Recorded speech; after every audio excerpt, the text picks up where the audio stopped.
নমস্কাৰ আজিৰ ভিডিঅ'টোৰ জৰিয়তে মই আপোনালোকক জনাবলৈ চেষ্টা কৰিম কেনেকৈ আমি ভেন্দিৰ জৰিয়তে নিজৰ স্বাস্থ্যৰ যতন ল'ব পাৰোঁ। আসলতে পাকঘৰত নানা ধৰণৰ আঞ্জা তৰকাৰী প্ৰস্তুত কৰিবৰ কাৰণে আমি ভেন্দি ব্যৱহাৰ কৰি আহিছোঁ, কিন্তু আপোনালোকে জানেনে এই ভেন্দিৰো অতি আৱশ্যক কেইটামান বিশেষ গুণ আছে, যিকেইটা গুণৰ বিষয়ে যদিহে নাজানে ভিডিঅ'টো চাই থাকিব, কাৰণ আপোনালোকেও নিজৰ স্বাস্থ্যটোক অতি উপকাৰী ভেন্দিৰ জৰিয়তে নিৰোগী কৰি ৰাখিব পাৰে।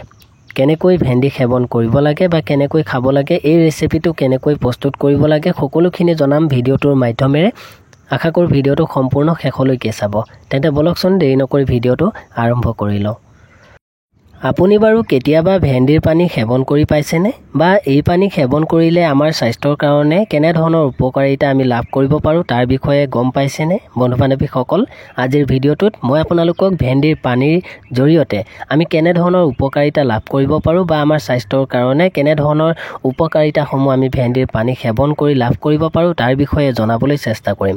তাৰ লগতে এই ভেন্দিৰ পানী বা ভেন্দি আমি কেনেধৰণৰ ৰোগত খাব নালাগে তাৰ বিষয়েও ক'ম। বন্ধু বান্ধৱীসকল, আপোনালোকে নিশ্চয় ক'ৰবাত শুনিছে যে ভেন্দিৰ পানী সেৱন কৰিলে আমাৰ স্বাস্থ্যৰ কাৰণে বহুতো উপকাৰিতাৰ গুণ আমাক প্ৰদান কৰে, বা নুশুনিলেও আজিৰ ভিডিঅ'টোৰ জৰিয়তে গম পাই যাব। বন্ধু বান্ধৱীসকল, আপোনালোকে নিৰোগী হৈ থাকিবলৈ বা বহুতো ৰোগৰ পৰা হাত সাৰি থাকিবলৈ ভেন্দিৰ পানী ব্যৱহাৰ কৰিব পাৰে। ভেন্দিৰ পানী আমি কেনেকৈ প্ৰস্তুত কৰিব লাগে তাৰ বিষয়ে এই ৰেচিপিটো আপোনালোকে শিকি লওক আৰু আপোনালোকে সেৱন কৰিব পাৰিব। তাৰ কাৰণে আপোনালোকে এগিলাচ পৰিষ্কাৰ পানী ল'ব। সেই পৰিষ্কাৰ পানী গিলাচত আপোনালোকে দুটা ভেন্দি ল'ব, যি দুটা ভেন্দি আপুনি পৰিষ্কাৰ কৰি ল'ব আৰু মাজতে দুফালকৈ ফালি ল'ব। তাৰপিছত টুকুৰা টুকুৰি কৰি আপুনি সেই গিলাচটোত তিয়াই থ'ব।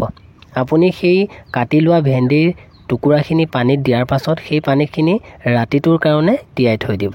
আপুনি ভাত খোৱাৰ পাছত যেতিয়া ৰাতি শুবলৈ যাব সেই সময়ত এই কাম কৰিব পাৰে। তাৰপিছত পৰিষ্কাৰ এখন ঢাকনেৰে আপুনি সেই পানীখিনি ঢাকি ৰাখিব। পিছদিনা ৰাতিপুৱা শুই উঠি খালী পেটতে যদি আপুনি সেই পানী সেৱন কৰে, তেতিয়াহ'লে আপোনালোকৰ স্বাস্থ্যৰ কাৰণে বহুতো উপকাৰিতা গুণ ভেন্দিয়ে প্ৰদান কৰিব পাৰে।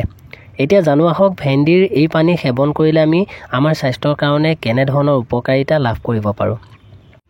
1 নম্বৰতেই ভেন্দিৰ পানী সেৱন কৰাৰ ফলত আমাৰ চকুৰ দৃষ্টিশক্তি বৃদ্ধি হোৱাত বহুখিনি সহায়ক হয়।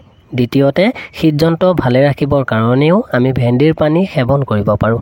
বন্ধু বান্ধৱীসকল, 3 নম্বৰতে আমাৰ শৰীৰৰ তেজৰ পৰিমাণ বৃদ্ধি কৰিবৰ কাৰণেও ভেন্দিৰ পানীয়ে বহুখিনি উপাদান আগবঢ়ায়। তাৰ লগতে 4 নম্বৰত আমাৰ শৰীৰৰ ওজন নিয়ন্ত্ৰণ কৰি ৰাখিবৰ কাৰণেও ভেন্দিৰ পানীয়ে যথেষ্টখিনি উপকাৰী গুণৰ উপাদান আগবঢ়ায়। বন্ধু বান্ধৱীসকল, ভেন্দি হৈছে আহজাতীয় পাচলি, গতিকে এই ভেন্দি আমি খালে বা এই ভেন্দিৰ পানী সেৱন কৰিলে আমাৰ পেটৰ নানান ধৰণৰ সমস্যাৰ পৰাও আমি হাত সাৰি থাকিব পাৰোঁ। ইয়াৰ লগতে বহুখিনি বিশেষ ধৰণৰ সমস্যা বা ৰোগৰ পৰা আমি হাত সাৰি থাকিব পাৰোঁ। এতিয়া জানো আহক এই ভেন্দি বা ভেন্দিৰ পানী কেনেধৰণৰ ৰোগত খাব নালাগে। জনামতে ভেন্দিৰ পানী থাইৰয়ড ৰোগীসকলে খাব নালাগে, বা ভেন্দি থাইৰয়ড ৰোগীসকলৰ বাবে উপকাৰী নহ'বও পাৰে।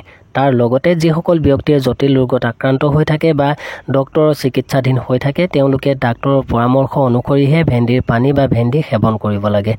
বন্ধু বান্ধৱীসকল, আশা কৰোঁ আজিৰ ভিডিঅ'টোৰ জৰিয়তে যিখিনি তথ্য আপোনালোকলৈ শ্বেয়াৰ কৰিলোঁ নিশ্চয় ভাল পালে। যদি ভাল লাগিল এটা লাইক কৰিব আৰু চেনেলটোলৈ যদি নতুনকৈ আহিছে ছাবস্ক্ৰাইব কৰিব। তেনে পুনৰ লগ পাম। ধন্যবাদ।